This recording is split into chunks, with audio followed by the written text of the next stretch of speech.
67वें वर्ष में यह श्री राम कथा नवाह पारायण का पाठ आचार्य सूर्यलाल शास्त्री जी महाराज, देवेंद्र पाठक जी और इस आयोजन समिति के अध्यक्ष सुरेंद्र अग्रवाल सपरिवार बस कुछ इसमें से नए लोग होंगे नवाह पाठ करने वाले होंगे।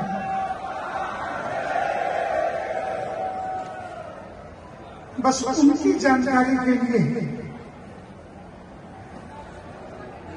हम रामचरितमानस का पाठ करते हैं, क्योंकि सिर्फ इसलिए कि 9 दिन का नवाह करेंगे और कुछ दक्षिणा प्राप्त हो जाएगी आचार्य सूर्यलाल जी के द्वारा, हम इसके लिए पाठ करते हैं। नहीं,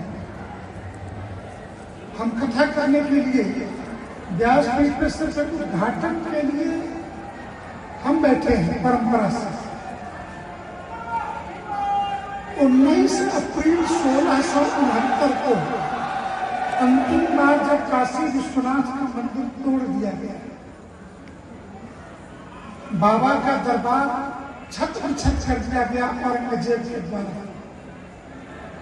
अब काशी के ब्राह्मण क्या कर सकते थे? काशी के ब्राह्मण तो भजन कर सकते थे, पूजा कर सकते थे, हथियार तो चला नहीं सकते थे और बाबा की उसी शक्ति का आवाहन कर सकते थे। हम तो देव पूजक लोग हैं कि हम आह्वान करेंगे बाबा से कि आप प्रकटो, असुरों का विनाश करो और फिर मेरा पद हो। तो ये परंपरा तो तभी चल पड़ी जब काशी का दैवज्ञ समाज, जिसको गोस्वामी तुलसीदास जी ने भूसुर कहा है, बनता प्रथम महीसुर चरण, वह समाज पूजन प्रारंभ किया और बाबा के इस भगवान मर्यादा पुरुषोत्तम श्री राम की आराधना प्रारंभ की। लिंग था विधिवत कर पूजा, शिव समान वही प्रिय ही न।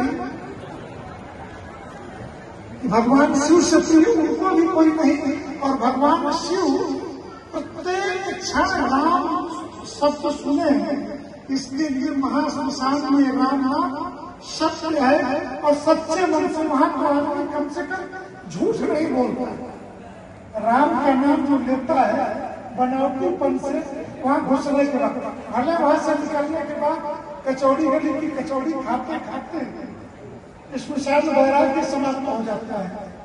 पुरुष के लिए स्मशान वैराग्य और स्त्री का प्रसव पीड़ा वैराग्य होता है। ध्यान रखिए, ये समाप्त हो जाता है। परंतु यह जो समूचा संघर्ष का कालखंड, यह नवाह पाठ शुरू हुआ, ये देश आजाद हुआ। मुगलों के गुलामी, फिर अंग्रेजों की गुलामी से जब देश आजाद हुआ, पाठ चलता रहा। कोई बुद्धिमान अधिकारी शासन का आया, कहा आपके पास सबूत क्या है कि आप ज्ञानवापी बाबा के जागरण के लिए पाठ करते हैं? हम कहां से सबूत लाए? हम पूजा करते हैं। और आपको ये जांच के आश्चर्य होगा कि श्री राम जन्मभूमि वो भगवान श्री राम की जन्मभूमि है। इस बात का निर्णय कैसे हुआ? तो सुप्रीम कोर्ट ने कहा कि सैकड़ों वर्षों से पहली एफआईआर किसने दर्ज कराई? तो सिखों ने दर्ज कराई, और एफआईआर के बाद सैकड़ों वर्षों से सिख यही आकर के पूजा करते थे, ये कहते थे ये राम की जन्मभूमि है। यही सबूत मिला। उसी प्रकार पिछले 400 वर्षों से 19 अप्रैल 1669 से सूर्यलाल जी के पूर्वज काशी के विद्वान एक से एक पंडित इसी परिसर में राम कथा बाबा विश्वनाथ को सुनाते हैं। लेकिन सबूत तो हमारे पास कुछ नहीं था। सबूत आजादी के बाद 60 के दशक में अधिकारी आया डिमांड कहा कि तुम मुझे एप्लीकेशन दो कि तुम्हें विश्वनाथ जी को कथा सुनानी है और यह एप्लीकेशन दिया गया और एप्लीकेशन में उसने पास किया कि भगवान राम के जन्म के दिन इतने बम फूटेंगे, राम राज्याभिषेक में इतने बम फूटेंगे। सब एप्लीकेशन का हिस्सा है। आप नमाज पाठ करने आते हैं, आपको लगता है कि चलो हम तो रामचरितमानस की चौपाई जाए, कुछ दक्षिणा प्राप्त करनी और नहीं, आप इतिहास के हिस्सा हो कि राम जन्म से लेकर राम राज्याभिषेक किस दिन कौन सा उत्सव मनेगा, यहाँ सब्जी काटने के लिए कई छुट्टी आएगी, कितना सिलेंडर आएगा इस परिसर में, भोजन भंडारे में, ये सब कुछ लिखित में है। और इस लिखित में होने का ये 67 अर्थात 67वां वर्ष है जब हम लिखित रूप में अपनी इस साधना को अनवरत जारी रखते। अब वह दिन दूर नहीं है।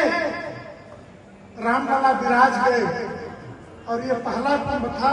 हम सब डर डर करके लोग पूछते थे संख्या, तो वह पिछले कुंभ में 22 करोड़ लोग आए, तो इस बार के कुंभ में 40 करोड़ लोग कुल मिला के आएंगे जाएंगे। और मौनी अमावस्या के दिन महाराज जी कुल मिला के नहा लेंगे लोग 5-7 करोड़।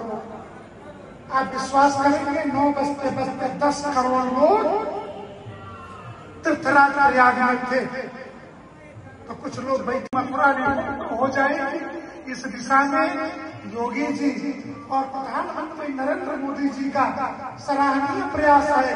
और जो पीढ़ी है ये जानती है कि जब माँ गंगा बाबा विश्वनाथ की जटा से निकलती है और गंगा सागर तक जाते जाते सिर्फ बाबा विश्वनाथ की द्वितीय भार्या है गंगा, लेकिन मिलन एक ही जगह होता है, वो है काशी में। और मिलन बिंदु के बीच में 400 मकान थे, वो 400 मकान हट गए। मुझे इस वर्ष बड़ी खुशी है, पिछले वर्ष हम लोग उधर दुकान वाले धीरे धीरे बाबा बड़े प्रेम से हमें अपने नजदीक बुलाने जा रहे। 2023 में गुप्ता जी को पता है, प्रशासन को भी, हमने विश्वनाथ धाम कॉरिडोर बना। जब प्रधानमंत्री जी आए तो मोबाइल वर्जित था, तो कमिश्नर साहब से हमने कहा कि सर मेरा एक विनम्र निवेदन है, देश के शीर्ष संत 1500 से ज्यादा हम काशी बुला रहे हैं, लेकिन हम बाबा के दरबार में बैठ करके रुद्राभिषेक करेंगे सारे संत, और कम से कम दिल से बाबा के साथ सेल्फी को बनाने दीजिए।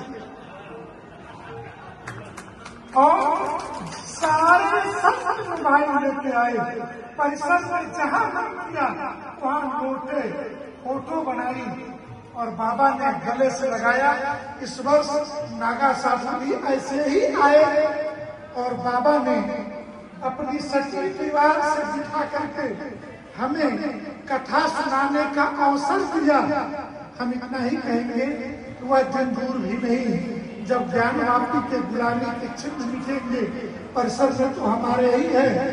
हम इस मंच से विनम्र निवेदन उस समाज से करते हैं कि थाल में सजा कर सौंप दो कि सौहार्द भी बना रहे, अन्यथा हमारा है, हमको अगले 2-3 वर्षों में ले ही लेंगे।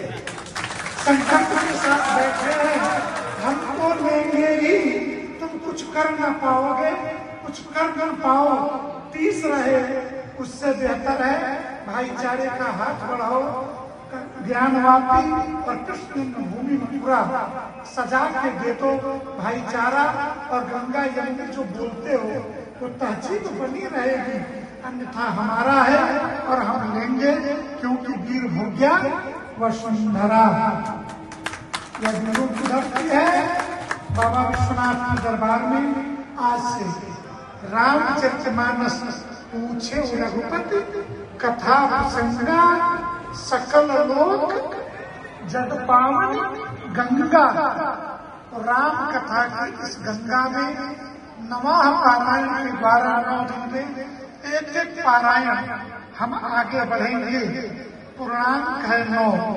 तो हम अपने इस युद्ध जो अध्यात्म के आसन पर बैठ करके हम इस धर्म युद्ध को लड़ रहे हैं, इस संकल्प को पूर्ण करेंगे और आचार्य सूर्यलाल शास्त्री जी के स्वस्थ रहते उनके जीवन में ज्ञानवापी की प्राप्ति हो जाए और मंदिर में हम बाबा को नमः सिखाएं, इसी संकल्प के साथ नारायण श्री हरि।